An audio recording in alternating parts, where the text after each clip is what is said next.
देवियों सज्जनों, फुलवारी में चर्चा के इस सत्र में आप सभी का हृदय से स्वागत। जैसा आप लोग अवगत हैं, पूर्व में हमारे इस श्रृंखला में 2 चर्चाएं हो चुकी हैं और आज हम लोग तीसरे ऐसे सत्र में यहाँ एकत्रित हुए हैं। आज हम जिस लेखक की पुस्तक पर चर्चा करने जा रहे हैं, जो प्रस्तावित है, वो आप सभी लोग परिचित हैं। बहुत ही एक प्रतिभाशाली सशक्त व्यक्तित्व की धनी हमारी न केवल वो लेखिका हैं बल्कि बहुत कुछ और हैं। आदरणीय डॉली डबराल जी जो आज हमारे मध्य हैं। मैं सबसे पहले उनके लिए सब लोग कृपया एक बार लेखक का स्वागत में ताली जरूर बजाएं। मैं अनुरोध करूंगा कि वह कृपया अपना आसन ग्रहण करें। मैं फिर आपका 2 मिनट परिचय दूंगा। वैसे तो आप परिचय के मोहताज नहीं हैं, लेकिन आप कृपया बीच में अपना बैठेंगे। डॉली डबराल जी एक अब तक मेरे ख्याल से 8 पुस्तक लिख चुकी हैं और सन 1987 में उन्होंने पहले एक समाचार पत्र जो हमारा, जिसमें साहित्यिक लेख भी छपते हैं, उसमें अपनी कविता से अपना साहित्यिक जीवन शुरू किया। वैसे तो निरंतर वो साहित्य में उनकी रुचि रही होगी, क्योंकि एकाएक कोई व्यक्ति साहित्य में लिखता नहीं है, उसमें पूरे आजीवन तैयारी उसकी होती है। और आज तक के सफ़र में उन्होंने 8 से अधिक पुस्तक लिखी हैं। कविता हो, गद्य हो, उपन्यास हो और संस्मरण हो। उसके अतिरिक्त वो विभिन्न जो साहित्यिक चर्चाएं हैं और उसमें वो प्रतिभाग भी करती रहती हैं। आज हम लोग उनका स्वागत करते हैं बहुत बहुत। आज की हमारे इस कार्यक्रम की वो मुख्य अतिथि भी हैं और आज उनकी पुस्तक पर हम लोग चर्चा करेंगे। आप एक लेखिका के अतिरिक्त विभिन्न प्रकार की जो सामाजिक जो ऐसी संस्थाएं हैं, मैं उनकी डिटेल में नहीं जाना चाहता हूं, लेकिन आपका निरंतर समाज में इस प्रकार का एक दखल रखती हैं, जो एक समाज में बेहतरी की तरफ जो है समाज को ले जाने के लिए विभिन्न ऐसे संगठनों से आप जुड़ी हुई हैं। उसके अतिरिक्त जो मैं ये कहूँगा, एक आजीवन अंग्रेजी में जिसको कहते हैं एवोल्यूशन होता है व्यक्तित्व का, एक इवॉल्व्ड मानव है, एक बहुत विकसित मानव है, जो तरह तरह के जो समाज की बेहतरी के अलावा महिला सशक्तिकरण के विषय में विशेष तौर से, अपने आप स्वयं भी वो एक महिला सशक्तिकरण की प्रतिमूर्ति हैं। क्योंकि आमतौर पर एक तो उन्होंने पहले 50 वर्ष के करीब एक अध्यापिका के तौर पर और एक शिक्षा के क्षेत्र में प्रशासक भी रही, एक हेडमिस्ट्रेस भी थी और जगह जगह उन्होंने पढ़ाया भी है। तो बहुत एक सशक्त प्रतिभावान लेखिका के अतिरिक्त वह है एक समाज की बहुत महत्वपूर्ण और मैं कहूँगा विकसित कड़ी है। आज आपकी जो पुस्तक है उसके बारे में मैं चर्चा हम लोग आगे बढ़े। मैं अनुरोध करूँगा राधा जी से कि वह कृपया आज हमारे मुख्य अतिथि का एक बुके देकर स्वागत करेंगी। क्योंकि पुस्तक एक ऐसी है जिसमें ऐसे विषय हैं जो वैसे तो समग्र रूप से उसमें जीवन की जो विषय हैं वो उसमें उल्लेखित हैं, लेकिन जिस प्रकार की वो पुस्तक है उसमें महिलाओं का विशेष एक बिंदु है। तो आज की जो मुख्य हमारी डिस्कसेंट हैं वो भी राधा रतूड़ी जी हैं और वैसे तो वो बहुत व्यस्त रहती हैं। मैं उनसे अनुरोध करूंगा कि वो कृपया अपना आसन ग्रहण करें और मैं श्रीमती नीता जी से अनुरोध करूंगा कि वो आके एक बुके देकर स्वागत करेंगी। राधा जी का परिचय तो वैसे आप लोग सब जानते ही हैं। वो एक बात वो बार बार विभिन्न ऐसी चर्चाओं में बोलती है कि मैं इंटेलेक्चुअल नहीं हूँ, आपने सुना होगा।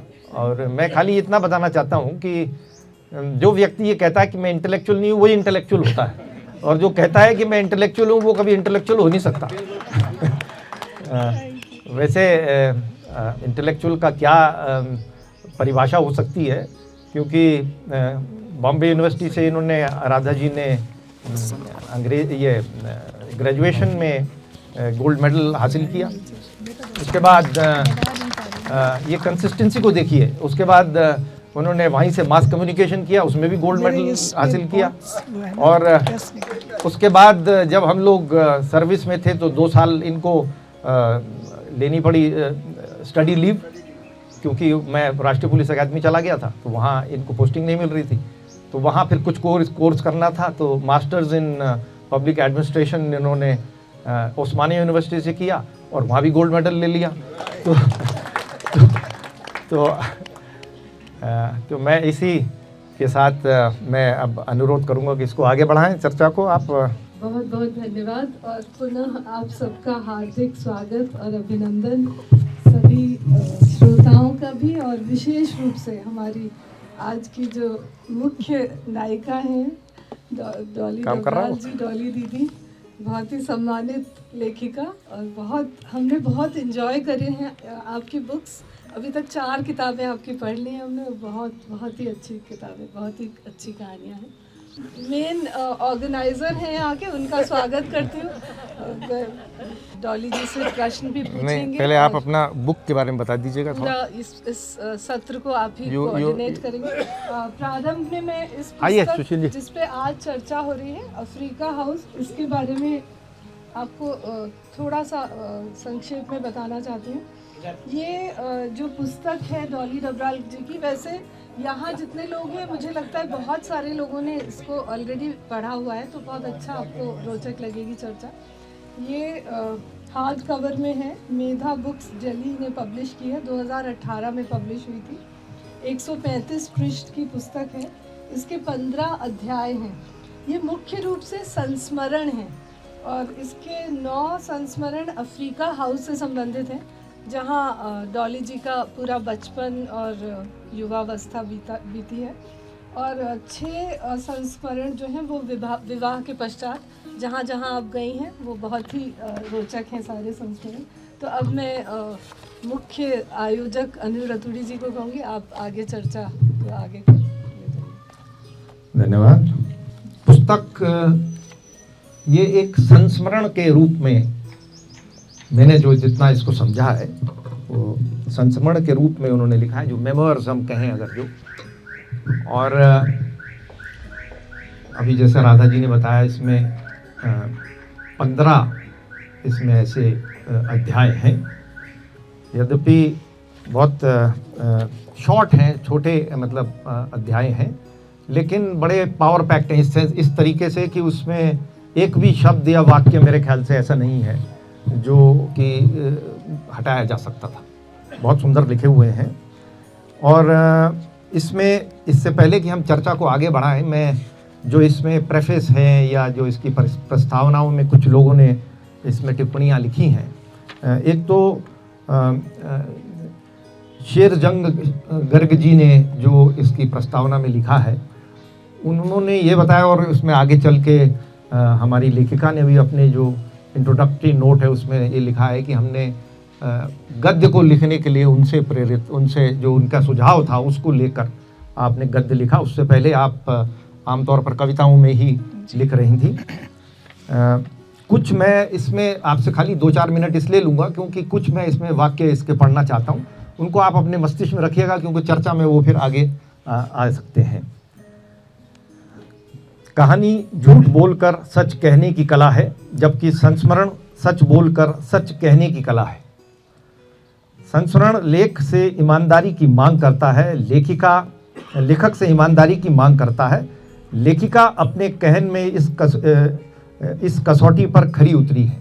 ये आगे हम लोग देखेंगे इस बात को कि एक, मैं क्या कहूँ, अंग्रेजी में उसको अगर हम प्रयोग करें तो एक डेडली ब्लंटनेस है इसमें, और ऑनेस्टी ऐसी है कि वो मतलब ब्रूटल ऑनेस्टी है। वह स्वीकार करती हैं कि न्यायप्रियता और एक दृष्टि से देखने के गुण उसमें माँ से ही आए हैं, और वह जाते जाते उसे अपने पैरों पर खड़ा कर गई है।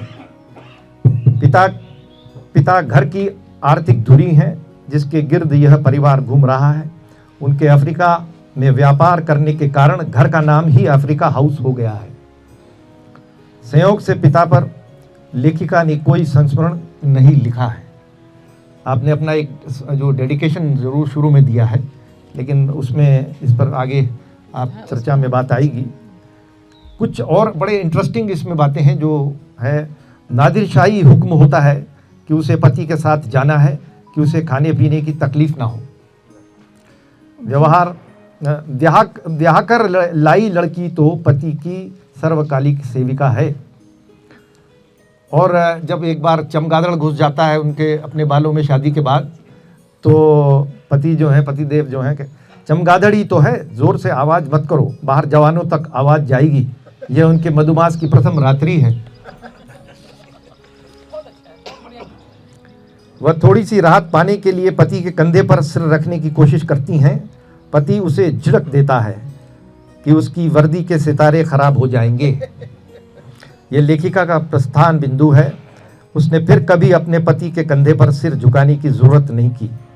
उसने अपने कंधों पर विश्वास किया और उसकी संवेदना और चिंताएं निजता की संकुलता से निकलकर व्यापक आयाम लेने लगती हैं। उसके भीतर का संवेदनशील रचनाकर्मी और सामाजिक दायित्वबोध जाग जाता है। कुल मिला के ये एक कुछ इंट्रोडक्टरी जो रिमार्क्स हैं वो मैंने पढ़े हैं, और मैं अब राधा जी से अनुरोध करूंगा कि वह चर्चा को अब आगे बढ़ाएंगे, कृपया। धन्यवाद। आपकी पुस्तक आपके पिताजी को समर्पित है, जिसमें आपने लिखा है, जिन्होंने कभी पुत्र एवं पुत्री में अंतर नहीं किया। जो समर्पण वाला पेज है जहाँ पे आपने डेडिकेट किया है, वहाँ पे आपने ये लिखा है। फिर जो सुभाष पंत जी ने जो रिव्यू लिखा है, 2 शब्द, उसमें उन्होंने लिखा है, ये उनका ये कथन है कि 1968 में 1968 में लेखिका का विवाह होता है। अफ्रीका हाउस के किसी भी हिस्से पर अब उसका अधिकार नहीं है। तो जो ऊपर आपने ये लिखा था कि कभी पुत्र और पुत्री में अंतर नहीं किया, और विवाह के बाद अफ्रीका हाउस पर आपका कोई अधिकार नहीं है, ये मुझे कुछ विरोधाभासी लगा। तो इस पर आपकी क्या टिप्पणी? हिंदुस्तान में लड़की जब एक बार विदा होती है तो फिर उस पर उसका मायके पे उतना अधिकार नहीं रहता। ये इस वजह से उन्होंने कहा कि अब जो हम अधिकार पूर्ण स्वर में या जो भी अधिकार से हम बात कर सकते हैं, तो वो पुत्रों के टाइम पर चला जाता है। और ये जो सरकार ने कानून बनाए, ये अब बनाए हैं, उस समय ये कानून नहीं थे कि पुत्री का पूरा अधिकार जो था वो होता था। उस पर घर के बाहर जो नाम था उसमें भी राजेंद्र शर्मा ही लिखा गया था, और इस वजह से उन्होंने शायद लिखा होगा, ये उनकी है, मैंने तो कहीं नहीं लिखा। तो इस वजह से, पर वैसे जो मैं उस समय का कथन है, उस समय पुत्रियों का कोई अधिकार घर पर नहीं हुआ करता था, ये बहुत बाद में हुआ।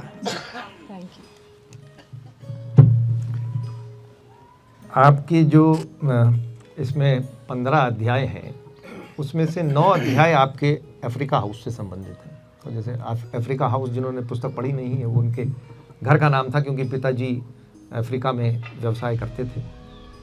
तो एक बहुत संपन्न परिवार में आपने जन्म लिया, और बहुत अच्छा आपको एक, जिसे कहते हैं भावनात्मक, भौतिक, हर प्रकार की सुरक्षा वहाँ, और एक संपन्न जो है बचपन आपका बीता, बहुत सुखद किस्म का। यद्यपि अनुशासन अपनी जगह था वहाँ, आपका जो आपके लेखों से दिखता है।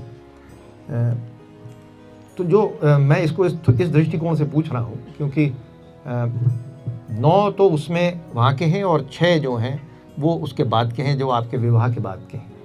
तो एक प्रकार से हर मनुष्य में एक ये होता है कि वो, ये सभी मनुष्यों के साथ होता है, और इसमें बल्कि अगर जो इसको यूरोपियन जो एक मनोवैज्ञानिक जो सिगमंड फ्रॉइड एक हुए हैं, जिन्होंने आप सभी जानते होंगे, हाँ, साइकोलॉजी, जिन्होंने लिखा है शुरुआती जो आधुनिक युग में, तो उन्होंने बेसिकली जो एक ये है कि बच्चा जो है वो एक न्यूरोटिक उसको पार करता है, क्योंकि जो पहले 4-5 साल वो घर में जब रहता है तो माँ बाप उसको ज़्यादा प्यार करते हैं, ज़्यादा भावनात्मक तरीके से सुरक्षा देते हैं, और जब जीवन का यथार्थ सामने आता है तो एक मतलब उसको सदमा जैसा लगता है, और फिर उसको धीरे धीरे मनुष्य कैसे उसको अपना वार्तालाप उससे करता है और कितना उसको उभर कर उससे बाहर निकलता है, उसी हिसाब से वो सशक्त और परिपक्व होता है।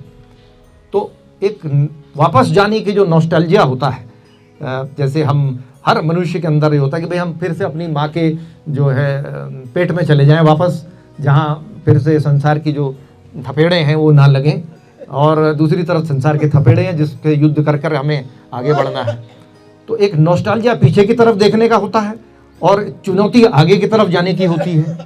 तो अगर जो हम इस तरीके से इसको देखें कि जो 9 उसके अध्याय हैं वो वाली सुरक्षा वाले हैं, वापस जाने वाले, नॉस्टैल्जिया है पीछे की तरफ देखने वाला जो अब लौटाया नहीं जा सकता, और जो आने वाले जो समय की जो चुनौतियां हैं वो उसके बाद आई, जब आप धीरे धीरे जो विकसित हुई, आपके अंदर जो आज आप सशक्त आपका जो एक व्यक्तित्व है वो उससे उभरा। तो ये जो मैंने इसको इस तरीके से देखा, इस पर आपकी क्या टिप्पणी होगी? मेरे विचार से हर लड़की अपने माँ बाप के संरक्षण में, या कोई भी पुरुष या स्त्री जो भी होती है, वो माँ बाप के संरक्षण में ज़्यादा सुरक्षित महसूस करता है। और ख़ास करके वो लड़की जो सिर्फ कभी कदार छुट्टी में शिमला अपनी बहन के पास, वहाँ वो भी उसकी बड़ी बहन, क्योंकि वो घर की सबसे छोटी है, तो वो हमेशा प्रोटेक्शन में रहती है। और एकदम जब उसको खुलेआम बाहर जाना पड़ता है या मतलब अजनबी लोगों के साथ मिलना होता है या अजनबी वातावरण होता है, और बिल्कुल देहरादून की खूबसूरत क्लाइमेट को छोड़कर आप गर्मी जून के महीने में पंजाब की लू में चले जाएं, तो वो असहज महसूस करती है। तो ये तो है ही कि लड़कियां जो हैं वो मेरे ख्याल से मरण तक अपने माँ बाप का संरक्षण चाहती ही हैं। इवन मरने के बाद भी उनको माँ जो है एक ऐसी चीज़ है जिसको कि आदमी कभी भुला नहीं पाता, और उसका संरक्षण, उसका चाहे अनुशासन कितना भी कड़ा हो, लेकिन फिर भी वो कहीं ना कहीं उसे महसूस करती है। और जहाँ पर एकांत में एक लड़की को अगर एक पुरुष के साथ छोड़ दिया जाए, बिल्कुल जो अनजान हो, जिसको वो जानती ना हो, जिसकी तस्वीर तक से वाकिफ़ ना हो, वो अचानक से उसके सामने आए, जिसके बारे में उसको पता ही नहीं है कि वो उसका मन कैसा है, वो क्या पसंद करता है, क्या नहीं पसंद करता, तो उसके लिए थोड़ी सी मुश्किलें आ जाती हैं मेरे विचार से। आपका विचार कुछ और भी हो सकता है। नहीं, मेरा एक सवाल ये था कि जो आपका जो जिस प्रकार से आप कहती हैं कि जैसे आपको उसमें लेख में ये बात आई है कि आपको ये बिल्कुल आइडिया नहीं था कि जब आपका विवाह हुआ वहाँ किस प्रकार का माहौल होगा। जी। आपने सोचा जैसे घर से ये सामान ले जाए, उन्होंने कहा नहीं यहाँ सब कुछ मिलेगा, और वहाँ हार्डली कुछ था। तो जो एक प्रकार से जो अपेक्षाएं थी या जो अब तक का अनुभव था, उसने जो सोचा था, जिस प्रकार से वो एक आगे दृश्य आपके मन में था, उससे जो यथार्थ था बिल्कुल भिन्न निकला। तो जाहिर है कि उससे मनुष्य का विकास भी होता है, और परिपक्वता आती है कठिनाई देख के और जो यथार्थ को देख के। तो उसमें आपको जो ये कठिनाइयाँ जो आपने बहुत सारी इसमें दिखाई हैं, और मैं आपकी तारीफ इस बात की करूँगा कि बहुत आपका एक, मैं अंग्रेजी में अगर जो शब्द प्रयोग करूँ, बड़ा रोबस्ट एटीट्यूड था लाइफ के प्रति, जिसने एक प्रकार से सारी जो कठिनाइयाँ थी, उनकी जो दुखद बातें भी थी, या जो ऐसी जो एनवी अगर जो हम शब्द का प्रयोग करें वो था उसमें, उसको आपने पार करके अपने एटीट्यूड से उसको पार किया। तो मेरा सवाल ये था कि जो ये सारी जो अनुभव आपका, ये जो नया अनुभव होता चला गया, उससे जो आपको सीख मिली, उसमें आपका किस प्रकार का, मतलब आपने उसको कैसे ये इतना आपका अप्रोच रही?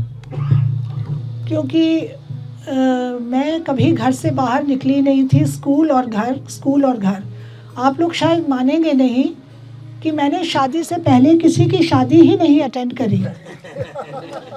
हमें कभी शादी में ही नहीं ले जाया जाता था, बस मदर जाती थी और वहाँ शगुन देकर आ जाती थी। तो कभी हमारा घर से बाहर, हमारा घर जो था वो एक आंगन था, बस उस आंगन में हमारे भाई बहन, मौसा मौसी सबके बच्चे, बस उसके सिवाय हमने बाहर कुछ देखा ही नहीं था।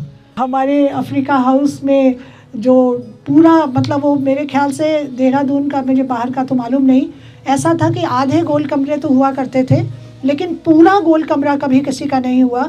उसमें सोफ़े भी वैसे ही गोल लगे हुए थे, और उसके जो कॉर्नर मेज होते थे वो भी वैसे। हमने कभी सोचा ही नहीं कि हम शायद शनील की रज़ाई के बिना, या वो हमारे फादर बाहर से फर के गद्दे लेकर आया करते थे, वो सब नहीं ला पाएंगे। तो वो एक ऐसा लगता है कि आकाश से गिरे और धरती से भी मेरे ख्याल से उछले और बीच में अधर में लटक गए, कि कुछ दिनों तक तो आपको यही नहीं महसूस हुआ कि आप हो कहाँ। ऐसे ही लगा कि शायद मैं कोई बुरा ख्वाब देख रही हूँ। तो अब क्या कहूँ, इससे ज़्यादा मैं विस्तृत विवेचना नहीं कर पाऊँगी। ठीक ठीक, बहुत अच्छा, बहुत अच्छा। बहुत ऑनेस्ट आपका मतलब जो भी आपका डिस्क्रिप्शन है, बहुत ही ऑनेस्टी से और ईमानदारी से आपने बताया। मैं ये पूछना चाहती हूँ कि आपकी अनुमति से। जी जी प्लीज़। आपकी ये पुस्तक एक संस्मरण है और इसको पढ़ते पढ़ते पाठक आपके बचपन से लेकर दाम्पत्य जीवन, आपका अध्यापन कार्य तक का सफ़र देखते हैं। इसमें आप में भी बहुत ग्रोथ होता है और पाठकों में भी पढ़ते पढ़ते एक तब्दीली आती है, ग्रोथ दिखती है, जो एक प्रकार से ये आपके जीवन की कहानी लगती है। तो इसको आपने जीवनी या ऑटोबायोग्राफी के रूप में क्यों नहीं लिखा, ये मेरा प्रश्न। जीवनी बहुत अलग होती है, आत्मकथा बहुत अलग होती है, और संस्मरण जो है वो जो हमारे अतीत में कुछ ऐसी घटनाएं घट जाती हैं वो उससे मुखातिब हमेशा रहता है, और वही घटनाएं जो हमारे मस्तिष्क पर अपना कुछ प्रभाव छोड़ जाती हैं। ऐसे प्रभावशाली व्यक्तित्व, और उनको मैंने इस तरह से बांधा कि मैं आधा अपना जीवन ना छोड़ दूं। तो मैंने जब मेरी शादी हो गई तो मैंने बड़ी बेबाकी से अपने मधुमास की भी बात लिखी है, और उसके बाद मैंने अध्यापन ज्वाइन किया कि जैसा कि मैंने लिखा कि मैं अकेली क्या घरों में करूँगी।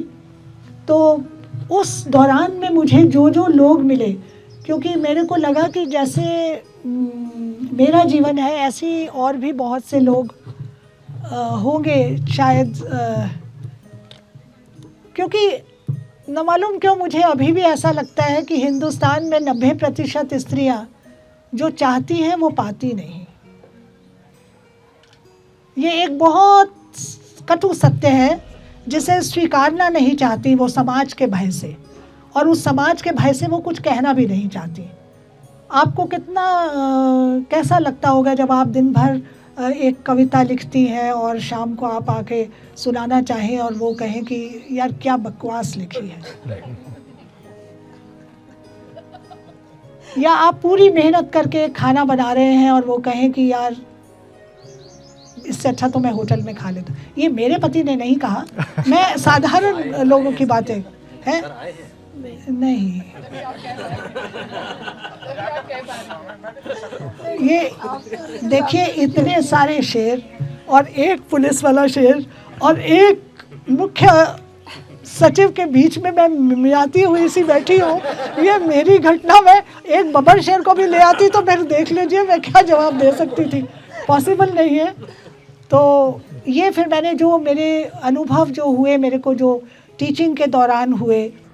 अगला सवाल मैम आपसे ये है कि इन यदि संस्मरणों को हम देखें, जैसे कहा जाता है कोई भी ऐसा जो दस्तावेज है वो एक समाज का दर्पण होता है, और वो यद्यपि आपके जीवन के बारे में बता रहे हैं, लेकिन वो पूरे जो काल, जिस काल खंड में आपका बचपन था और फिर आपकी पढ़ाई हुई और फिर विवाह हुआ और फिर जहाँ जहाँ आप देश में भी गई और आपने उसमें कुछ ऐतिहासिक बातें भी, घटनाएं भी उसमें दी हैं।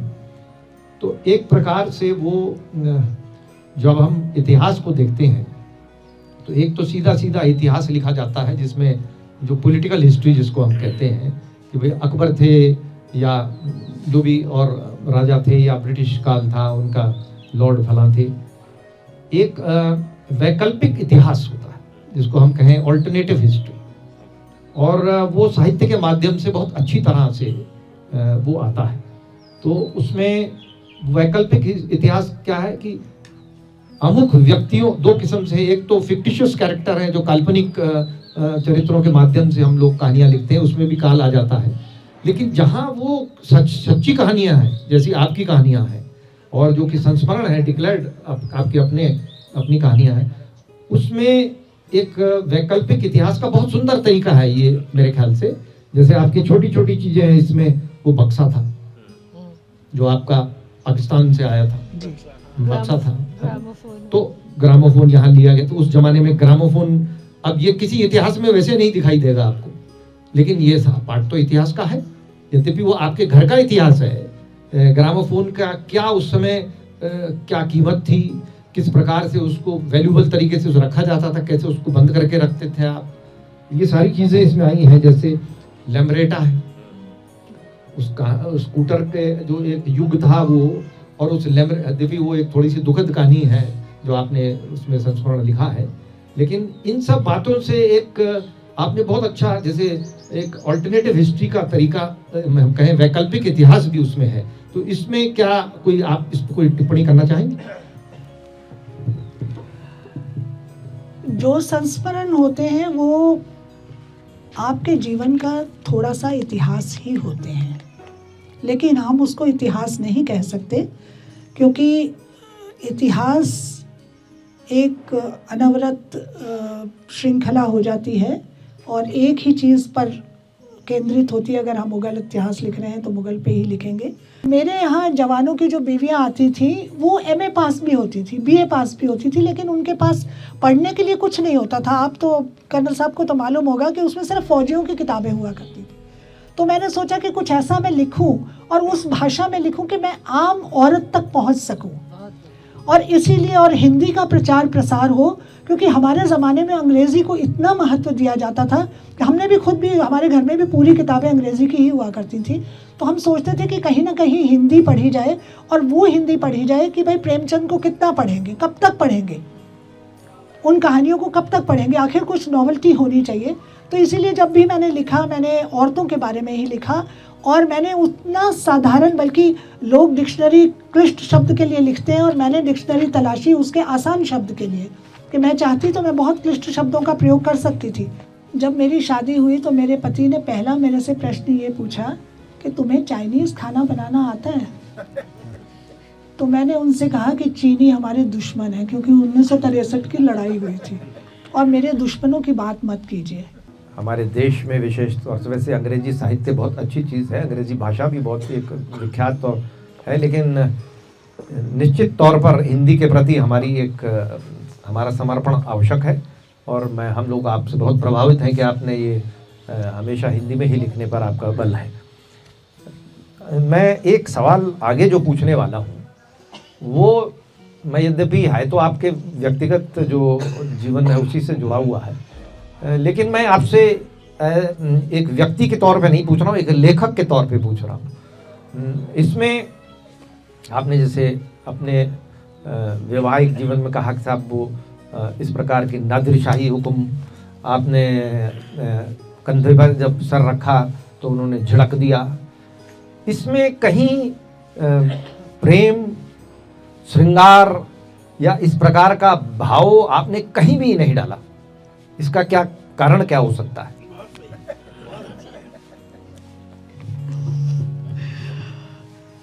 मेरे विचार से फौजियों को प्रेम दिखाना आता नहीं है।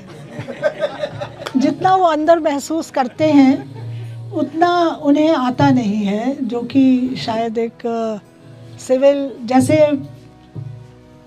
मैं ये कहूँ कि जैसे हमारे फादर आया करते थे, क्योंकि मेरा वास्ता जो रहा वो ज़्यादा फादर और ब्रदर से रहा, और आज भी मेरे विचार से कि दुनिया का जो सर्वोत्तम पुरुष, परफेक्ट जेंटलमैन जिसे मैं कहूँगी, वो मेरा भाई है। कि जब भी हम जाते हैं वो हमसे हमेशा घर से बाहर निकलते समय पूछेंगे कि कुछ चाहिए, लेकिन ये चीज़ें जो होती हैं, ये तो फौजी जो है उन्हें अपनी रिवॉल्वर की चिंता, उन्हें अपनी यूनिफॉर्म की चिंता, और बाकी सब ऑर्डरली करने वाले हैं तो वो बाकी सूबेदार मेजर को बोल दो। अब सूबेदार मेजर को मैं क्या क्या बोलूं, बताइए। मेरे विचार से ये शायद इतना ही पर्याप्त होगा। नहीं, बहुत आप सही कह रही हैं, क्योंकि जो वर्दी वाले यहाँ और भी बैठे हुए हैं, तो ये एक अजीब विडंबना है कि वर्दी वाला जो मर्द है वो उसकी मर्दानगी एक प्रकार से उसको संवेदना या वेदना दिखाने में नहीं मानी जाती। ये एक विकृत सोच है मेरे ख्याल से। लेकिन जो आप कह रही हैं वो सही है कि एक मैचोइज्म जो है वो ये है कि भाई you are not a sissy, you are not a sissy. तो जो आप कह रही हैं मैं उससे पूरी तरह से वाकिफ हूँ और मैं सहमत हूँ आपसे। धन्यवाद। क्या आपने बहुत अच्छा जवाब दिया पिछला वाला। मैं ये पूछना चाहती हूँ जो आपने टाइटल के साथ ही लिखा है, हंसी ठहाकों से सिसकियों तक का सफ़र, ये बहुत ही अच्छा डिस्क्रिप्शन है आपकी पुस्तक का, क्योंकि कई कहानियाँ बहुत ही मार्मिक हैं और बहुत मतलब इंटेंस दुख का वर्णन है इसमें। और मैं तो बहुत इमोशनल इंसान हूँ, तो जब भी मैंने आपकी वो कहानियाँ पढ़ी, कई बार 2 या 3 बार पढ़ी, लेकिन हर बार आंसू ज़रूर आए उनमें। तो ये आपका सक्सेस है आपके लिखने का, क्योंकि इतनी क्रेडिबिलिटी से आप लिखती हैं, इतना जीवंत आपका चित्रण होता है कि वो बिल्कुल दिल को छू लेता है। तो बहुत ही मार्मिक उसमें कहानियाँ हैं, लेकिन उसके साथ ही आपका जो सेंस ऑफ ह्यूमर है, तो आपका जो हास्य रस है, उसकी क्षमता और उसका जो जीवन में महत्व है आपका हास्य रस का, वो बहुत बहुत अच्छे से दिखता है। तो एक तरह से आपने जो मार्मिकता है और जो उसके बाद जो लाइटर मोमेंट्स हैं, जो हास्य रस है, उसको बहुत अच्छा आपने एक संतुलन बनाया है, बहुत अच्छा बैलेंस किया है। तो जो आपका सेंस ऑफ ह्यूमर और हास्य रस है, उसके बारे में आपका क्या दर्शन है, इस पे कुछ प्रकाश डालिए। मैंने अभी जो मेरी एक पुस्तक आई है मजनू का टीला, उसमें मैंने अपनी लेखन यात्रा में, पुस्तक के बारे में कुछ नहीं लिखा, मैंने अपनी लेखन यात्रा ही लिखी है बचपन से लेके। तो हास्य इसलिए क्योंकि मैं घर में सबसे छोटी थी और बहुत कहानियाँ सुनाया करती थी, मन गढ़ंत बना बना कर। तो मेरे को सब बिठा लेते थे और फिर मेरे से पूछा करते थे कि ये हुआ, और फिर खूब हंसते थे। और एक माहौल ऐसा था कि घर में हंसी बहुत आती थी, और हमारी मदर इतनी सख्त थी, दरोगा के माफिक। बैठे बगल में, उन्हें हंसी दूर तक सुनाई देती थी, और हमारा वो 12-14 कमरों के मकान में किसी दरवाजे खिड़कियां सब बंद करके भी उन्हें हमारी हंसी सुनाती थी। और फिर वो आ जाती थी कि लड़कियों को ये क्या खी खी खी खी खी खी हंसते आज तक भी याद आता है। और हम हंसने के लिए मतलब बहुत ऐसे रहते थे व्याकुल कि कब माँ बाप घर से निकले और हम ठहाके लगा लगा के हंसे। तो वो ठहाके जो है वो मेरी कहानियों में कहीं कहीं दृष्टिगत होते हैं। और उसके बाद जो मैंने जवानों की बीवियों की जो दुख दर्द देखा और कुछ अपने स्कूल के दौरान जिनको मिला, तो मुझे असली पता चला कि महिलाएं कितनी दुखी भी हो सकती हैं। तो इसलिए उसका सिसकियों तक का सफ़र है। लास्ट में जो कहानी है वो बहुत अच्छा। मेरे ख्याल से जो मैंने सवाल आपसे पहले किया था इसी बारे में कि आपने जो अपने इतने सुखद और एक सुरक्षित जो अफ्रीका हाउस का जो बचपन था, उससे यथार्थ को आपने जो उस सेतु को कैसे आपने पार किया, जो यथार्थ की कठिनाइयाँ थी और चुनौतियाँ थी, मेरे विचार से जिसका ये सेंस ऑफ ह्यूमर जो है और ये जो इस प्रकार का जीवन को इस प्रकार से जो देखने का नज़रिया है, जिसमें किसी भी परिस्थिति में हंसने की जो क्षमता है आदमी की, मेरे ख्याल से वो आपकी बहुत बड़ी शक्ति थी। और ये भी कहा जाता है इवन नेतृत्व के लिए, किसी भी संगठन को आपको नेतृत्व करना है, कितनी बड़ी से बड़ी, आप यहाँ योद्धा बैठे हुए हैं और भी फौजी भी बैठे हैं, बड़े बड़े युद्धों में जब ऐसी स्थिति थी कि फौज की बड़ी कठिनाइयों में थी, लेकिन अगर जो उनका कमांडर उस समय कोई ऐसा चुटकुला दे देता है या कोई हंसा देता है, तो एक जीवन जो है वो कठिन समय कट जाता है। तो ये एक दर्शन मेरे ख्याल से बहुत सुंदर आपका रोबस्ट एटीट्यूड, मैंने उसको पहले भी कहा। मेरा इससे पहले कि फिर मैं अब इनको आपने देवियों और सज्जनों को यहाँ आपसे रास्ता का अवसर दूँ, मेरा आखिरी प्रश्न है, जो आपने एक वो राशन कार्ड वाला जो एक आपने चैप्टर लिखा है, उसमें एक आपने बहुत उसको छुआ है, जिसे कहते हैं उस विषय को छुआ और फिर छोड़ दिया, जो एक मैं कहूँ एक सामाजिक जो हाशिए पे खड़े हैं लोग, आर्थिक और सामाजिक हाशिए पे जो हमारे लोग हैं, एक कहेंगे सोशियो इकोनॉमिक मार्जिनलाइज्ड जो लोग हैं, उनका आपने बहुत ही मार्मिक और बहुत सुंदर तरीके से, और आपकी अच्छाई उसमें आती है, जो आपके अंदर उनके प्रति जो है, और बहुत ज़्यादा आपके पास नहीं था, लेकिन जो भी आपके पास था, आपका जो उदारता थी वो भी उसमें सामने आती है। और क्योंकि आपका बड़ा एक जो मैं कहूँगा अनुभव रहा है, देश भर में आप घूमी हैं, आपने सेवा भी करी है, विभिन्न स्कूलों में भी आपने पढ़ाया है, तो आपका एक बहुत गरीब तबके से लेकर और उच्च तबके तक आपका जो एक रास्ता रहा है लोगों से, तो एक बहुत अच्छा आपके पास अनुभव है। तो जो एक सामाजिक आर्थिक जो हमारी स्थिति थी या अभी भी बहुत हद तक है जी, उसके बारे में आपने, और उसमें एक तो विस्तार उसमें कुछ नहीं है, वो बात ठीक है क्योंकि आपकी जो अपनी कहानी है वहीं तक आपने उसको सीमित रखा, लेकिन एक महत्वपूर्ण विषय है, तो जो हमारी सामाजिक और आर्थिक ये विषमताएं हैं उस पर आपका कोई विचार है? वो मेरा संस्मरण वहीं पर समाप्त हो जाता है, क्योंकि मैं उस समय सरकार की व्यवस्था के बारे में सोचने लग गई थी। मेरा मुंह नोचने का मन करता है उन राशन विक्रेताओं को जो अच्छा अनाज अपने घर ले जाते हैं, और उसमें से वो जब मुझे निकाल के दिखाती है, उसकी छन्नी में कम से कम 1.25 किलो के पत्थर होते हैं, जो छोटे छोटे कंकर होते हैं, जिनको बीनती है और बाद में वो चावल। ये इस किताब को मैं पुनः कहना चाहूँगी कि आप ज़रूर पढ़िए, क्योंकि एक हा ही तक ता था ती तक मैंने जो है सत्य लिखा है, उसमें कहीं पर भी एक अक्षर भी उसमें मैंने कल्पना का नहीं जोड़ा है। और जब मैंने वो मासूम बच्चे देखे और उसको चावल तैरने का मुझे मतलब ही नहीं समझ आया कि सारा चावल तैर गया, और वो पूरा बेचारी मुझे लेकर आई वो सूखा हुआ धान और नीचे से कंकड़, और इतना सा चावल उसमें से 3 किलो में से निकला। तो सरकारी व्यवस्था के पास मैंने वो मेरे ख्याल से वहीं पर विराम चिन्ह लगाया, क्योंकि अगर मैं उसको और बढ़ाती तो शायद वो उसका भाव जो था वो समाप्त हो जाता। वो उतने ही शब्दों में मैंने कहने की सोची। बहुत धन्यवाद। अब आप लोगों के यदि प्रश्न, मैं अभी चर्चा बड़ी अच्छी चर्चा हुई है। हाँ आइए सुशील जी। एक बहुत ही बढ़िया चर्चा के हिस्सेदार हम लोग बने। इस किताब में जो सबसे पहला आकर्षण है वो आकर्षण है इसका टाइटल अफ्रीका हाउस, क्योंकि मैंने तो इस उम्मीद के साथ पढ़नी शुरू की थी कि शायद आपके अफ्रीका से जुड़े कुछ अनुभव और संस्मरण होंगे, तो पहला पाठक को पहला सदमा तो ये लगता है कि वो अफ्रीका से सीधे देहरादून आ जाता है। जो आप सारे संस्मरणों को पढ़िए तो एक स्त्री की दृष्टि साफ साफ दिखती है, लेकिन वो स्त्री जो जब पति के साथ जा रही है और वो मना करते हैं कि कंधे पर सिर मत रखो क्योंकि स्टार आगे पीछे हो जाएंगे, तो उस स्त्री को वो पुरुष तो याद रहता है, और उस पुरुष को जब वो स्त्री काउंटर करती है तो इस तरह से काउंटर करती है कि फिर मैंने ताउम्र उसके कंधे पर सिर नहीं रखा। तो क्या पुरुष के ईगो को काउंटर करने के लिए महिला के पास भी पैरेलल ईगो ही होना चाहिए? जो मेरा पहला सवाल है इस बात में। हालांकि सर ने वो इनडायरेक्टली, रतुड़ी सर ने इनडायरेक्टली वो सवाल उठाया था, लेकिन मैंने उसको डायरेक्ट पूछ लिया कि क्या आप उसके ईगो को काउंटर करने के लिए एक पैरेलल ईगो क्रिएट करेंगे? पहली बात तो ये है।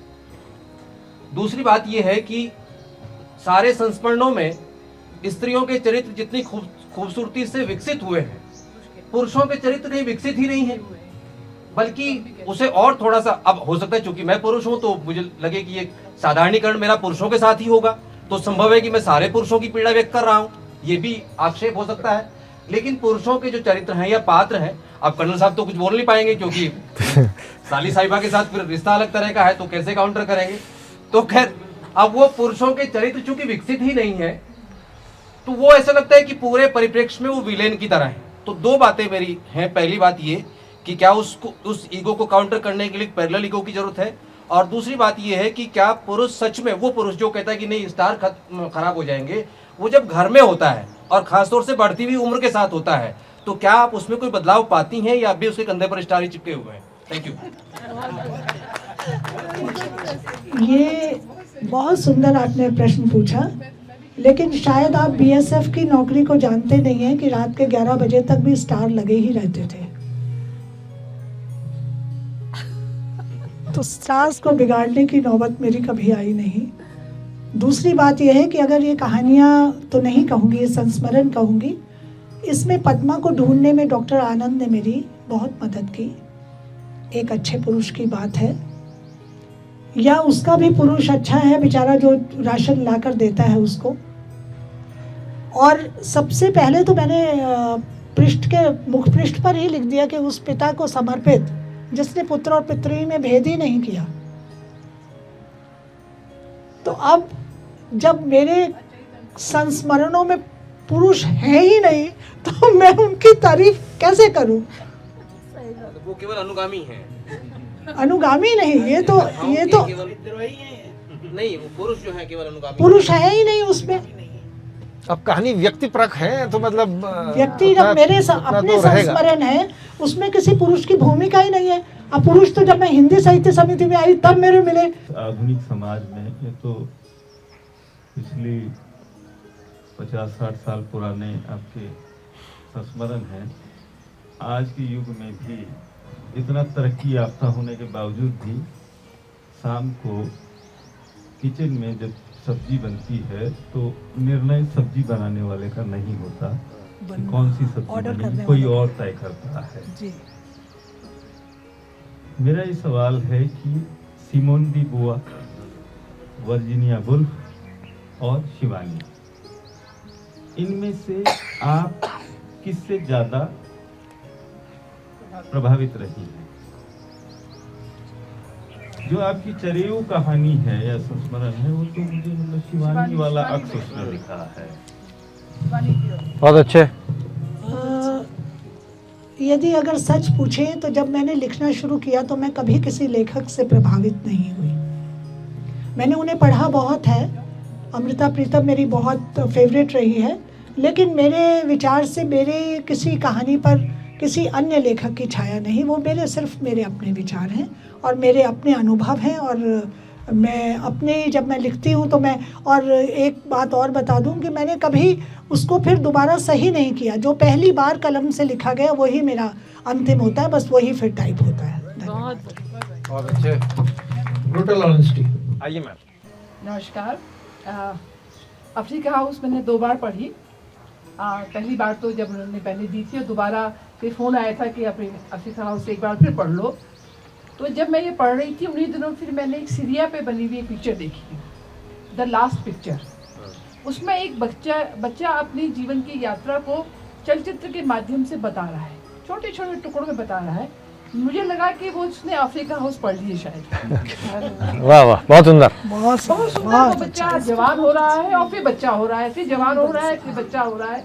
बहुत गरीब परिवार का बच्चा है और पिक्चर बनाना चाहता है। पिक्चर बनाने की कथा को वो कैसे कह रहा है। जब अफ्रीका हाउस को मैंने पढ़ा, ठीक ऐसा ही प्रश्न जब पहली बार देखा तो मुझे लगा कि इस किताब का नायक यदि कोई है तो अफ्रीका हाउस है। डॉली जी को मैं बधाई देती हूँ, उनका लेखन बहुत ही अच्छा चल रहा है, बहुत ही सुंदर।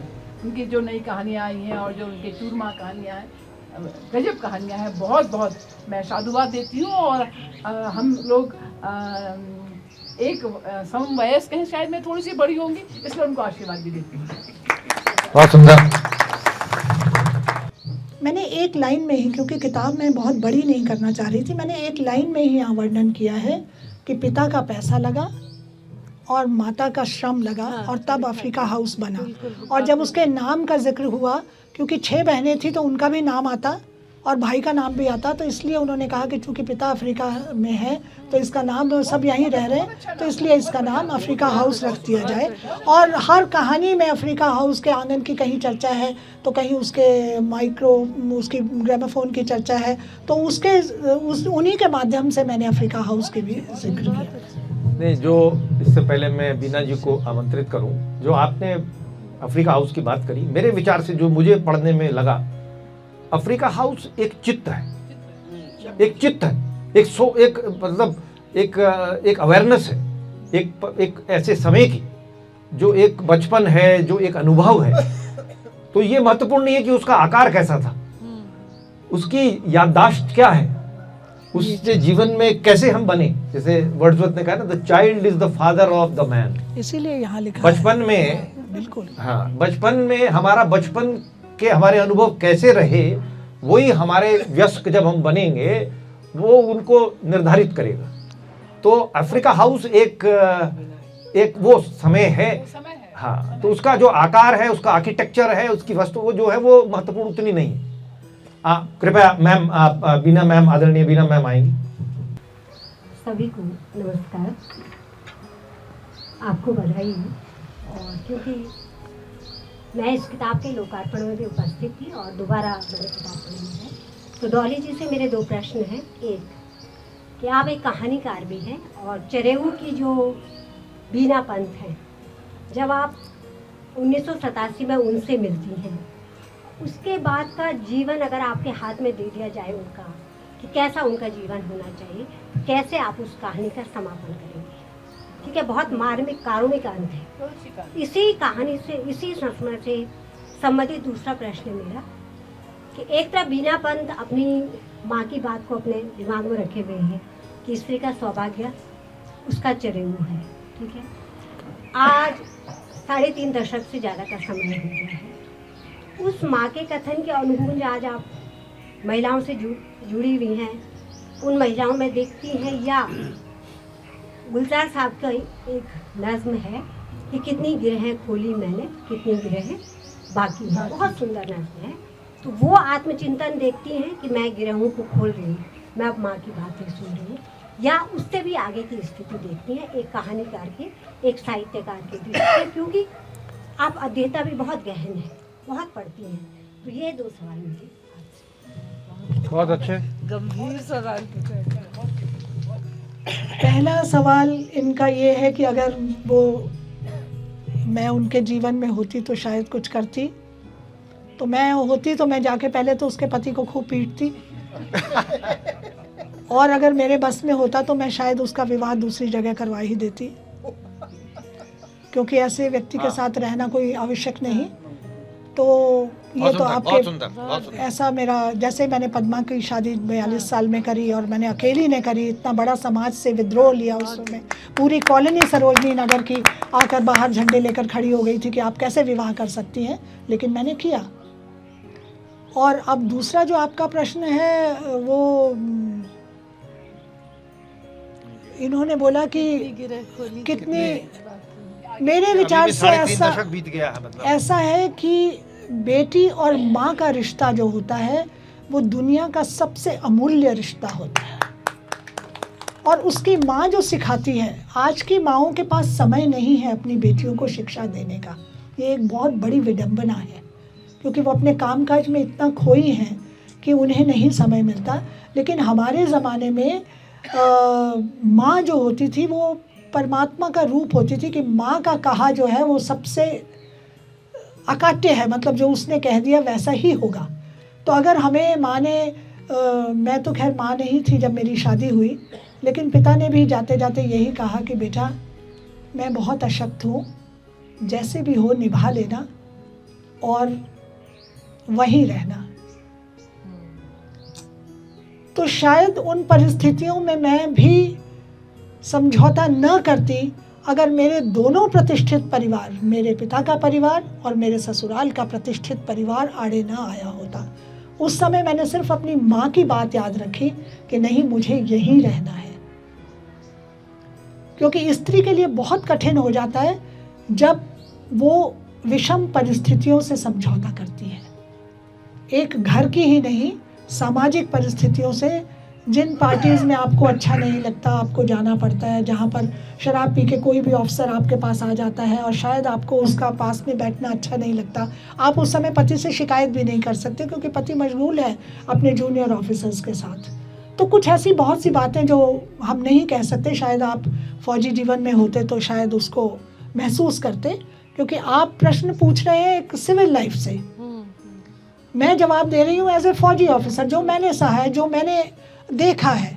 तो उन परिस्थितियों से समझौता करना एक बहुत, एक अलग अलग किस्म की नारी होती है। एक हो सकता है कि एक साधारण जवान की बीवी जो है वो जो उसके लिए कर रहा है वो उसकी अपनी, वो उनके साथ निभा रहा है, वो उसके साथ ठीक है, she is adjusted because she has not thought about a beautiful future, और maybe she has not dreamed about that. तो ये सब चीज़ें जो हैं ये पर्सन टू पर्सन डिपेंड करती हैं कि लेखिका क्या महसूस कर रही है।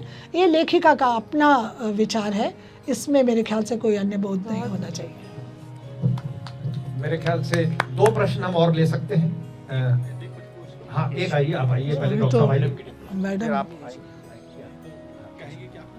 नहीं बिल्कुल, जब तक हमें जब तक संस्कृत के पंडित जी का हमें कोई ज्ञान नहीं मिलेगा तब तक कैसे काम होगा?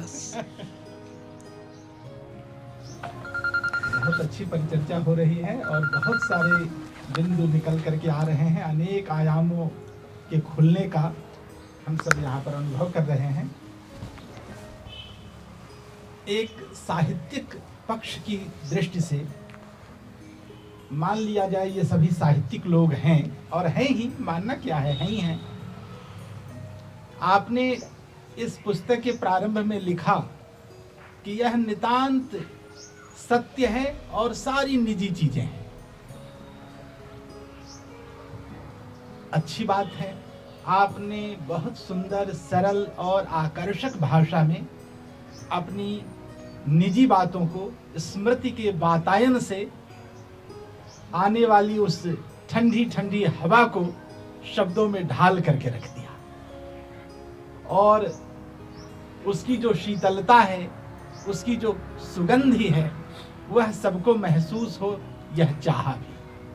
अच्छी बात है, चाहना भी चाहिए, किंतु एक साहित्यिक समाज को आप किस रूप में कहना चाहती हैं कि वह आपकी किताब पढ़े, क्या उसमें से वो प्राप्त करे, आप किस उद्देश्य को उन तक पहुंचाना चाहती हैं? मैं यह जानना चाहता हूं कि आपकी इन स्मृति फलकों के भीतर से कौन सी ऐसी चीज है जो सबके लिए उपकारक हो, क्योंकि साहित्य सबका हित करने वाला होता है। ऐसा कौन सा तत्व है जो सबके लिए उपकारक होकर के साधारणीकृत हो जाए? इन बातों पर आप अपनी बात कहें। बहुत ही गंभीर विषय, बहुत सुंदर प्रश्न पूछा, थैंक यू सो मच। अगर मैं राशन की कहानी ना लिखती, या जो भी मेरा संस्मरण है वो संस्मरण कहूँगी, ना लिखती, तो आपको सरकार का बोध कैसे होता कि जो राशन खा रहे हैं, क्योंकि आपने तो राशन कभी लिया नहीं लाइन में खड़े होकर, तो आपको कैसे मालूम चलता? अगर आपको ये ना मालूम चलता, मैं अपनी कठिनाइयों का वर्णन ना करती, तो आपको ये कैसे मालूम चलता कि एक फ़ौज में पाकिस्तान से सिर्फ 30 गज दूर यहाँ पर बैठा हुआ सिपाही की क्या ज़िंदगी है और उसकी पत्नी क्या भुगत रही है। आपको अगर एक चनेऊ से जुड़ी महिला, एक जो बिल्कुल दीर्घ परंपरागत परिवार से आ रही है, उसके उस मोह से, उसके अगर पति को, उसके आप में से कुछ होंगे जो शायद आज जाकर अपनी पत्नी को बहुत अच्छा खिलाएं पिलाएं, सब कुछ बहुत अच्छे से करें, हो सकता है, ये भी हो सकता है, तो वो उसको किस तरह से वो करता है। वैसे उन व्यक्तियों का भी मैंने परिचय दिया कि दुनिया में ऐसे लोग भी होते हैं, क्योंकि साहित्यिक लोग तो ऐसे नहीं हैं, लेकिन उनके लिए जानना आवश्यक है, क्योंकि जो लोग सिर्फ देहरादून में रहे, उन्हें देहरादून का ही मालूम है, उन्हें बाहर का मालूम नहीं है कि बाहर के देशों में क्या हो रहा है, या बाहर के शहर में क्या हो रहा है, या बाहर के लोग कैसे हैं। उसी तरह से पद्मा जैसी कितनी लड़कियां होंगी, हम उसके लिए क्या समाज में कर रहे हैं? आपके काम वाली अगर आती है, क्या आपने पूछा कि तुम्हारे बच्चों की पढ़ाई की क्या व्यवस्था है, या तुम्हारी लड़की अभी तक कुंवारी है तो क्यों है, क्या मैं उसमें कुछ योगदान कर सकती हूँ? तो एक समाज के लिए भी एक बहुत सुंदर, बहुत सुंदर। आइए आशीष जी, आइए। और मैंने किताब तो नहीं पढ़ी, पर जो भी चर्चा हुई है उसमें थोड़ा सा मेरा जायज़ नहीं है क्वेश्चन पूछना, पर मैं चाहता हूँ, जैसे अफ्रीका जो हाउस है, जो आपकी पुस्तक का टाइटल है, तो अगर उसमें भूगोल देखा जाए तो अफ्रीका जो है एक मरुस्थलीय उसका चित्रण करता है, और जैसे सर ने बताया इसमें 9 अध्याय हैं, तो उसमें जो 6 अध्याय हैं वो आपके अच्छे हंसी और ठाकों के हैं, और 9 अध्याय के बाद मैं आपसे पूछना चाहता हूँ, क्या लेखिका जो 3 अध्याय जो बचते हैं अंतिम जो आपके पुस्तक के, उसमें जो केवल जो लेखिका है वो मरुस्थलीय उसमें है और वो सिर्फ मृग तृष्णा में है, जबकि असली देखा जाए तो जो 6 अध्याय हैं वो मधुमास के हैं, और जो 3 अध्याय हैं वो अफ्रीका के मरुस्थल के हैं। तो मैं पूछना चाहता हूँ, क्या ये जो टाइटल है वो आप कितना सार्थक है? ये मेरे संस्मरण है, ये मैं बार बार कहना चाहती हूँ, जो अफ्रीका हाउस में घटे और अफ्रीका हाउस के बाद घटे, और अफ्रीका हाउस से उस सिस्कियो तक के सफ़र में एक बड़ा सुंदर सा बीच में मधुमास आता है कि मैं कैसे अफ्रीका हाउस से वहाँ तक पहुँची, तो इसलिए वो 2 मैंने मधुमास दिए उसमें।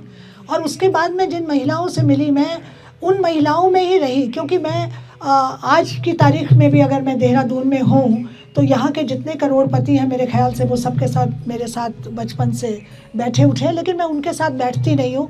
मुझे एक कामवाली के दुख की घटना सुननी ज़्यादा बेहतर लगती है। या मैं अपने अगर शिक्षक में भी रही तो मैं कोई भी शिक्षिका ऐसी नहीं होगी जिसके बारे में ना जानती हूँ कि वो कितने कष्ट में है। तो ये मेरा अपना स्वभाव है और मैंने उसी पर केंद्रित किया, क्योंकि अगर मैं उसमें लिखती कि उसने 10,000 की साड़ी पहनी थी या 50,000 का गहना पहना था तो शायद वो आपको नहीं होता। मैंने समाज की उन स्त्रियों के बारे में चर्चा की है जिन पर शायद आपका अभिजात्य वर्ग का ध्यान नहीं जाता है, और शायद अभिजात्य वर्ग के लोग पुस्तक को पढ़ेंगे तो उनका ध्यान उस पर जाएगा। मैम कृपया थोड़ा नीचे। डॉली जी को बहुत बहुत बधाई इतनी जीवंत पर चर्चा के लिए और इतनी महत्वपूर्ण सवालों को पूछे जाने के लिए। ये तय बात है कि विधा की दृष्टि से ये 100% संस्मरण है, और संस्मरण जैसा कि पहले ही बताया गया सच के आधार पर लिखा था, और लेखक किन रूपों में लिखता चला आता है, वो व्यक्ति के भी होते हैं, अपने निजी जीवन के होते हैं, अपने आसपास की घटनाओं के भी होते हैं, और कब किस समय लिखे गवाते हैं। मुझे केवल 1-2 बात पूछना है। बहुत प्रश्न पूछे जा चुके हैं।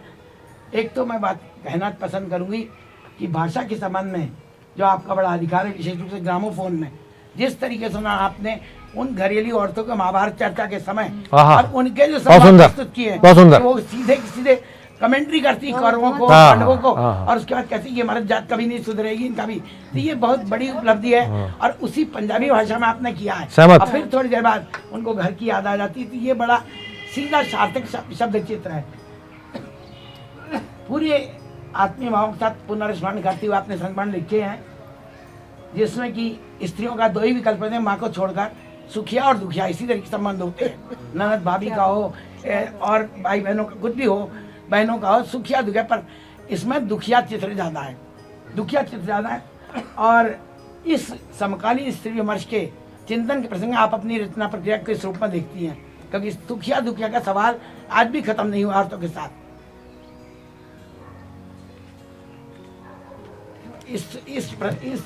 इस समकालीन चिंतन में अपने स्त्री विमर्श के लेखन को कहाँ देखते हो कि आप सभी किताबों में स्त्री विमर्श की बात उभर कर आई है, किस रूप में अध्ययन करती हैं? उसका इसी पर साथ और दूसरा भी जोड़ दूं, ये मैंने एक कंप्लीट कर लें वो इसी को जोड़ कर और पूछती हूँ कि इन संस्मरणों में स्त्री की वैसा की समस्या है, इसके मूल में पूर्वाग्रही है या दोषी कौन है, पुरुष है या पुरुष सत्तात्मक समाज?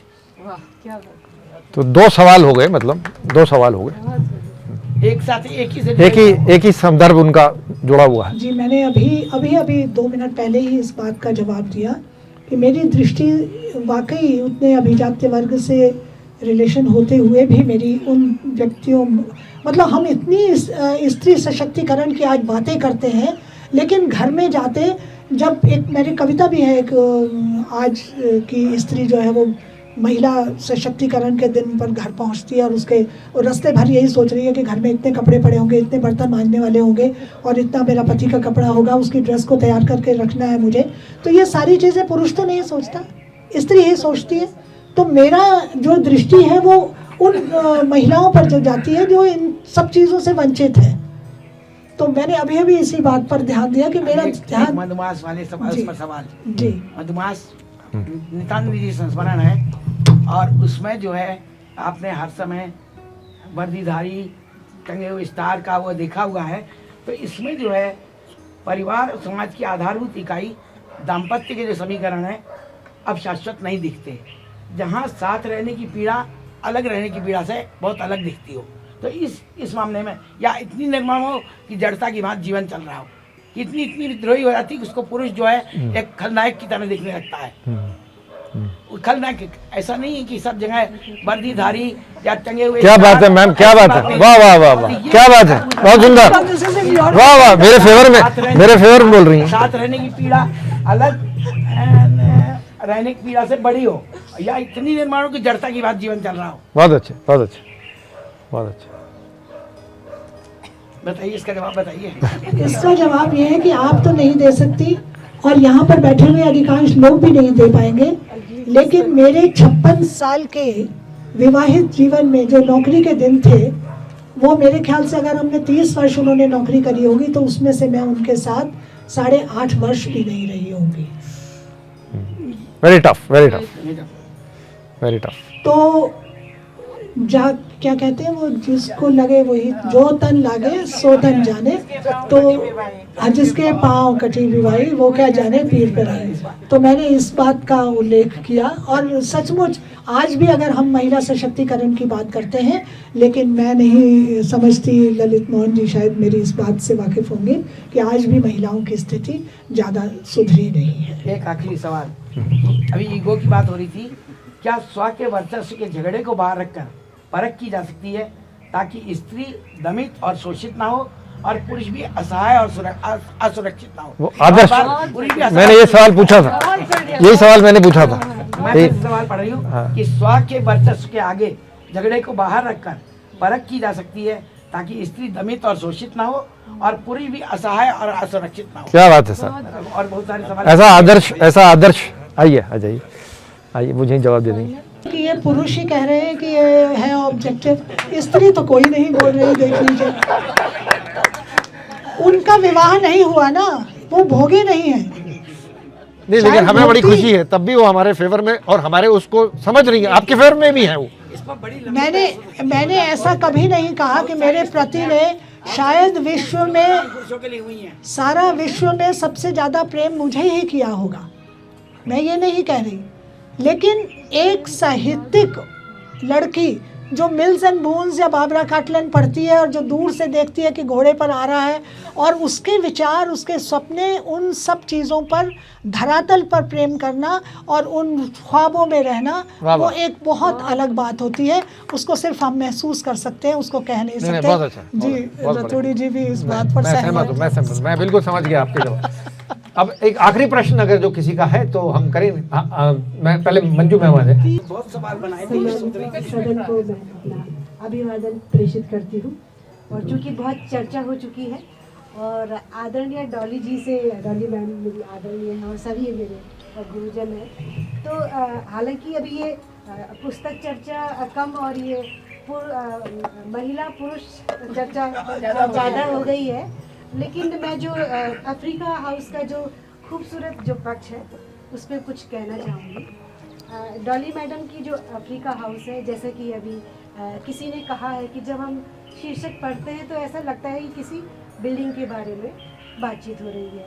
मैंने भी जब अफ्रीका हाउस खरीदी थी, मैं भी विमोचन में थी उस वक्त पे, तो मुझे लगा कि जैसे शायद मैडम ने अफ्रीका हाउस के बारे में कुछ लिखा होगा, उसका आर्किटेक्चर होगा, जैसे कि एक चेटियार्स होते हैं चेट्टीनाड़ में, चेटियार हाउसेज होते हैं, चेटियार आर्किटेक्ट उनको बोला जाता है। तो मैंने बड़ी उत्सुकतावश उसको पढ़ा, तो उसमें मुझे मालूम हुआ कि अफ्रीका हाउस मैडम के फादर अफ्रीका में व्यापार करते थे और वो इस वजह से अफ्रीका हाउस लिखा गया है। तो बहरहाल उसमें जो मैडम ने सबसे, मेरा भी प्रश्न है, आपने एक इजारबंद नाड़ो, जो नाड़े इजारबंद होते हैं उनका बड़ा खूबसूरती से वर्णन किया है। और आज भी जो महिलाएं हैं, पहले वो उसको नाड़े बोलते थे, इजारबंद कह लीजिए, या क्या चीज़ है कमाल की ना, वो अपनी लहंगों क्या लिखा हुआ आपने वाकई में, कुंदना, जो आपने कुंदनों का जिक्र किया है, एक पूरी संस्कृति। अब तो किसी को पता भी नहीं है। इतिहास जरूरी नहीं कि हम राजे महाराजे, ये बिल्कुल सही, जो ऑब्जेक्ट हम अपने लेखन में यूज करते हैं वो हम इतिहास ही उसमें होता है।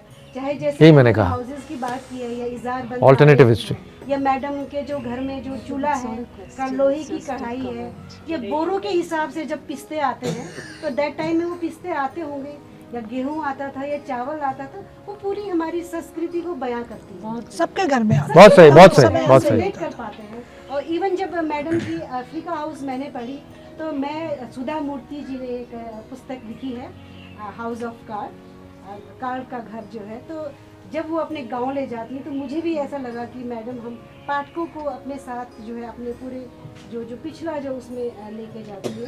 तो बड़ी खूबसूरत किताब है, उसका जो खूबसूरती जो उस किताब की है वो ना नकारी जाए।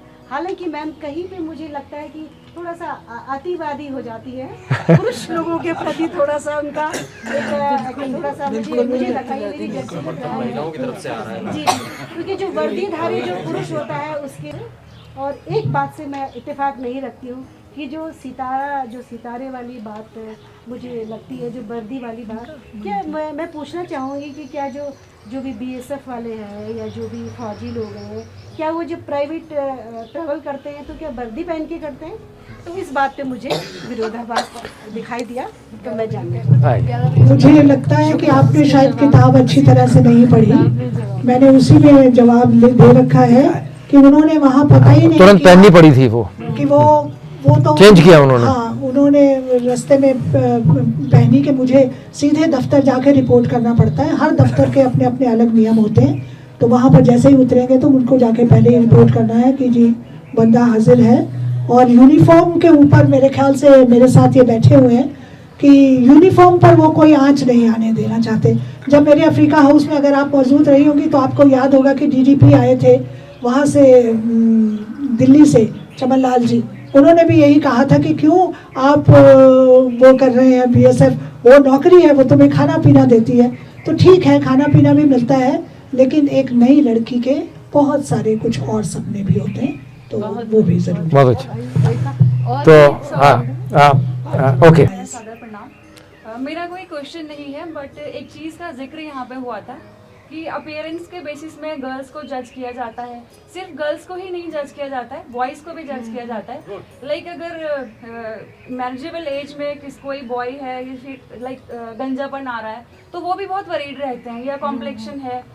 तो दो पहलू मैं इस चीज़ में देखती हूँ। एक तो सबसे पहले खुद में देखना है, जैसे आप सबको भी मैं एक परफेक्ट गर्ल लग रही होंगी और मैं हूँ परफेक्ट, बट कहीं ना कहीं एक चीज़ मुझे भी भगवान ने दी है, उस चीज़ से सर और मैम तो बहुत अच्छे से वाकिफ़ हैं। मैं पिछले 5 सालों से टाइप 1 डायबिटीज़ के साथ में जी रही हूँ। तो मैंने लेटेस्ट अभी रिसेंटली इंसुलिन पंप अपना इंस्टॉल किया है। तो सबसे पहली चीज़, अगर हमारे अंदर कुछ चीज़ है जिसको हम नहीं बदल सकते हैं, तो वो एक सबसे पहला इंसान होता है जिसको खुद को स्वीकार करना होता है। हमारी अपीयरेंस को हम कभी नहीं बदल सकते हैं, हमारी हाइट जो हमें मिल रही है उसको हम कभी नहीं चेंज कर सकते हैं। और जो चीज़ हमें भगवान ने दी है, अगर उसे हम दिल से एम्ब्रेस कर लेते हैं, गले लगाते हैं, तो एक ना एक टाइम पे वो हमारे लिए बहुत पॉजिटिव और फ्रूटफुल साबित होती है। दूसरी चीज़ आती है समाज की तरफ से। तो समाज में आप देखिए कि बदलाव समय का नियम है। तो क्या हम सब लोग एक टाइम बाद, अब हम नई जनरेशन है, ठीक है, जो चीज़ हमारे पुराने ट्रेडिशन में ऐसा होता आया है, जो हम लोग बायोडाटा बनाते हैं तो उसमें मेंशन करते हैं कि क्या हमारा वर्ण क्या है। तो कहीं ना कहीं अगर हम इस चीज़ के बेसिस में 50% हम रिश्ता वहीं तय कर लेते हैं, अरे वाह ISCG मैच हो गई, ये परफेक्ट है। तो हमें सबसे पहले एज अ समाज के वहाँ से हमें क्या देखना चाहिए कि थोड़ा सा उस इंसान को उसके अपीयरेंस के बेसिस में ना जज करके, उस इंसान वो एज अ इंसान कैसे है, ये कद काठी, ये रंग रूप कुछ दिन का है, यहीं रह जाएगा, बट जो इंसान की बेसिक नेचर और बेसिक कैपेबिलिटीज़ होती हैं या उसका कुछ चीज़ के प्रति रुझाव है, वो हमेशा रहता है। तो आप अगर इस चीज़ को एम्ब्रेस करना शुरू करेंगे तो आप अपने चारों तरफ बहुत अच्छी पॉजिटिविटी और बहुत अच्छी चीज़ें देखना शुरू करेंगे। This is the only one thing I wanted to add. Very nice, thank you very much Rekha, wonderful. आप आइए मैम प्लीज। मिस यहाँ उपस्थित सभी माननीय अतिथि और हमारे जो लेखिका हैं उपन्यास की, माननीय डॉली डबराल जी और वसूरी जी, आप सबको प्रणाम। और हमारी जो सुधा रानी पांडे जी हैं, जो मुख्य अतिथि हैं, उनको भी प्रणाम। तो इस किताब को मैंने मांग के पढ़ा, क्योंकि ये सजी हुई थी कहीं पर जहाँ हम साथ थे। तो मैंने इनको कहा ये अफ्रीका हाउस क्या है। तो अफ्रीका से मुझे लगा, क्योंकि मैं वैज्ञानिक हूँ, तो मुझे लगा शायद इसमें किसी जीव जंतु की बात होगी, तो मुझे पढ़नी चाहिए। तो इन्होंने मुझे बताया कि अफ्रीका हाउस क्यों है, क्या नाम है। तब भी जो मेरे को जो था कि क्यूरियोसिटी थी, जिज्ञासा थी कि मैं इसको ज़रूर पढूं। तो मैंने बाकी सारी किताबें एक तरफ की और ये किताब पढ़ी, और इसको मैंने जैसे पढ़ना शुरू किया, और लगभग, क्योंकि ऑफिस भी जाती रहती हूँ, और काम भी अपना रिसर्च का चलता रहता है, तो बड़ी मुश्किल से साहित्य को समय दे पाते हैं। तो मैंने 2 दिन में ये किताब पढ़ी और ये कहूँगी कि अफ्रीका में एक जो लाल लाइन है, जो आपने देखी होगी कि एक लाल लाइन है, ये इसका मुझे जब मैंने पूरी किताब पढ़ी तो इसका अर्थ मुझे बाद में समझ आया कि ये लाल लाइन क्यों है। बहुत क्रांतिकारी कहानियाँ हैं और इतनी क्रांतिकारी हैं कि अगर हमारा समाज, हम कहते हैं ना समाज, साहित्य समाज का आईना है, तो अगर इनको हम पढ़ते रहते और बच्चों को पढ़ाते रहते तो जो जीवन में कई सारी जो भूलें हम करते हैं वो शायद ना हो। तो ये साहित्य जो है हमारे भारत ही नहीं पूरी दुनिया के लिए बहुत ज़रूरी चीज़ है, जो कि हमें पढ़ते रहना चाहिए और समय के साथ वो बदलते रहना चाहिए। अब आप बात करें कि महिलाओं पे शोषण, तो महिलाओं पे शोषण आज लिव इन रिलेशन में है, कई लोग हैं, तो वो जो लिव इन में क्या हो तो उस पर भी लिखना ज़रूरी बन जाता है। एक समय था दूसरी तरह का उत्पीड़न था, आज दूसरी तरह का उत्पीड़न है जो बर्दाश्त के बाहर है। तो इसके लिए मैं बहुत सराहना करती हूँ कि उन्होंने जो भी देखा, जो भी आप महसूस किया, उसको यहाँ पे बड़े सरल शब्दों में उतारा। और बहुत सारे, मैं तो पूरा लिख के आई थी कि हर अध्याय पे एक मैंने टिप्पणी की हुई है कि किस तरह से उन्होंने सारी चीज़ों को हमारे सामने पेश किया। और जो पीड़ा है, पति की पीड़ा, तो वो मेरे को बहुत अच्छा लगा। देखिए, अगर अंधविश्वास ना होता तो आप लोग अपने बच्चों का वर्षफल ना पुजवाते और जन्म पत्रियाँ भी ना बनवाते और जन्म पत्री मिलवाते भी नहीं और यूं ही शादी कर देते। तो अंधविश्वास तो आज भी है और तंत्र मंत्र भी आज है और सभी कुछ है, और अब तो मेरे ख्याल से ज़्यादा हो रहा है। और ये जो मैंने कहानी लिखी है ये बिल्कुल सत्य घटना है। आपके सभी यहाँ देवियों सज्जनों, बहुत अच्छी चर्चा आज हमारे लेखिका आदरणीय डॉली डबराल जी की पुस्तक पर हुई है। मैं सबसे पहले तो ये कहना चाहूँगा कि जो हमारी साहित्यकार हैं वो एक बहुत मंझी हुई अध्यापक भी रही हैं, लोक परोपकारी। उनकी जो महिला सशक्तिकरण की जो मुहिम है वो हमारी पुस्तक के माध्यम से यहाँ आई। विभिन्न मुद्दों पर आज यहाँ चर्चा हुई है और मैं ये कहूँगा कि विशेष तौर से, क्योंकि वैसे तो ये कहानी, जैसा कुछ और वक्ताओं ने यहाँ भी कहा कि डॉली जी एक खाली माध्यम है और बहुत सारे जो इसमें चरित्र आते हैं और समाज आता है, उस पर चर्चा हुई। लेकिन ये कहानी यद्यपि डॉली जी की है या उन चरित्रों की है, ये सभी इस प्रकार के मनुष्यों की हो सकती है। सब मनुष्य उसको अपने आप को उसमें देख सकते हैं, जो कि साहित्य का एक मेरे ख्याल से असली पैमाना है। बहुत अच्छी चर्चा रही और हम ये चाहेंगे कि आगे और आप पुस्तकें लिखें। मैं इससे पहले कि अपनी बात ख़त्म करूं, मैं राधा जी से अनुरोध करूंगा कि वो अपना धन्यवाद ज्ञापन करें और फिर हम लोग इस सभा को आज समाप्त करें। आप सभी को बहुत बहुत धन्यवाद। इतने धैर्य से आप लोगों ने लगभग 2 घंटे इस चर्चा में श्रोता के रूप में सुनकर जो प्रतिभाग किया, तो असली धन्यवाद आप लोगों को। और बहुत ज़्यादा धन्यवाद हमारी जो नायिका हैं डॉली दीदी को, और सभी लोगों ने इतने अच्छे प्रश्न पूछे। एक्चुअली आपकी पुस्तक का विषय ही ऐसा है क्योंकि वो एक यूनिवर्सल विषय है और क्योंकि सबको वो कहीं ना कहीं छू लेता है और सबके विचार उस पर इतने सारे हैं कि हम लोग बहुत लंबी चर्चा और भी कर सकते हैं, लेकिन अब समय बहुत अधिक हो गया। मैं अंत में बस ये कहना चाहती हूँ, अभी शायद किसी पूर्व में किसी ने एक प्रश्न पूछा था कि ये इशू एक्चुअली महिला पुरुष का है ही नहीं, ये एक पितृसत्तात्मक सोच का विषय है। और इस सोच में जो पेट्रियार्कल माइंडसेट जिसको हम कह सकते हैं, इसमें पुरुष भी उतना ही निर्बल और असहाय है जितना कि महिला है। और ये जो विषय है, जो मैं डॉली जी का बहुत सम्मान करती हूँ, मैं इनकी सबसे बड़ी फ़ैन हूँ शायद, और मैंने इनकी सभी पुस्तकें कई बार पढ़ी हैं। ये विषय एक बराबरी का है, मतलब हम लोग ये नहीं कह रहे कि महिला या अच्छी है या पुरुष अच्छा है या पुरुष विलेन है या महिला बहुत सेंटली है, ऐसा कुछ नहीं है।